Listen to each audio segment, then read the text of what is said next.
హ్యాపీరావు అన్హ్యాపీగా ఉండట బాగా. ఎందుకనంటే కాలం ఎట్టి పరిస్థితుల్లో కాటేస్తుంది, టైం వచ్చినప్పుడు కాటేస్తుంది.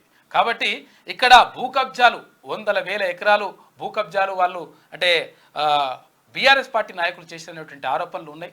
వందల వేల ఎకరాలుగా లక్షల ఎకరాల్లో కూడా చేసిన ఆరోపణలు ఉన్నాయి. అయితే అందులో ఇక్కడ 1350 గజాలకు సంబంధించి అక్కడ హ్యాపీరావుకు అది మళ్ళీ బంజారా హిల్స్ లో రోడ్ నెంబర్ 45లో అక్కడ ఏది నవయుగ కంపెనీ మొత్తం మీద ఫిర్యాదు చేసింది. ఫిర్యాదు చేసేసి 100% నువ్వు తప్పు చేసినావు అని అంటా ఉంది. అయితే ఇది హ్యాపీరావు ఇది ఒకటే వేయలేదు, చాలా వేసిండు, చాలా వేస్తే ఇది బయటపడింది అని చెప్పేసి చాలామంది అంటా ఉన్నారు. అయితే ఏది ఏమైనప్పటికీ హ్యాపీరావుకు సంబంధించి కూడా ఉచ్చు బిగిస్తూ ఉంది, బిగించాల్సిన అవసరం ఉంది అని చెప్పేసి చాలామంది అభిప్రాయపడుతున్నారు. ఎందుకంటే ఆయన బాధితులు చాలామంది ఉన్నారు.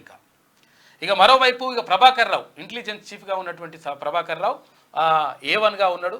తర్వాత ఎవరు ప్రణీత్ రావు ఉన్నాడు కదా, అంతా రావు అంటే మొత్తం మీద ఏం రాకుంటే వేసారు. కానీ వాళ్ళు మాత్రం ఈ గతంతో వేసేసి ఇప్పుడున్నటువంటి ముఖ్యమంత్రి గతంలో అక్కడ కాంగ్రెస్ పార్టీ ప్రెసిడెంట్గా ఉన్నటువంటి రేవంత్ రెడ్డి ఫోన్తో పాటు ఆయన కుటుంబ సభ్యుల ఫోన్లు కూడా ట్యాపింగ్ చేసి తర్వాత అక్కడక్కడ వాళ్ళ ఇంటి చుట్టుపక్కల అన్ని కూడా అవన్నో ఇంటియో మీటర్లు పెట్టి రకరకాలుగా ఇబ్బంది పెట్టినటువంటి పరిస్థితి ఉన్నది. అవన్నీ కూడా బయటకు వస్తుంది. మళ్ళీ ఇవన్నీ ఏడా తెలుస్తాయో అని ఫోన్ ట్యాపింగ్ చేసిన హార్డ్ డిస్క్లు ఏకంగా న్యూస్ ఛానల్లో పెట్టిందట. న్యూస్ ఛానల్ ఎండి శ్రవణ్ రావు.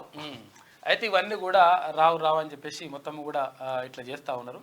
ఇది జరుగుతున్నటువంటి పరిణామాలు ఇట్లా ఉంటే 100% అంటే ఎవరైతే గతంలో తప్పు చేసినరో ఆ ఆఫీసర్లందరూ కూడా అంటే ఒక ఎస్పీ స్థాయి వ్యక్తులు కూడా ఇప్పుడు బోన్ ఎక్కాల్సిన పరిస్థితి, తర్వాత జైలుకి వెళ్ళాల్సిన పరిస్థితి 100% కనిపిస్తూ ఉంది. ఎందుకంటే తప్పు చేసినాడు యదా హి ధర్మస్థ గ్లానిర్భవతి భారత అని చెప్పేసి అంటారు కదా.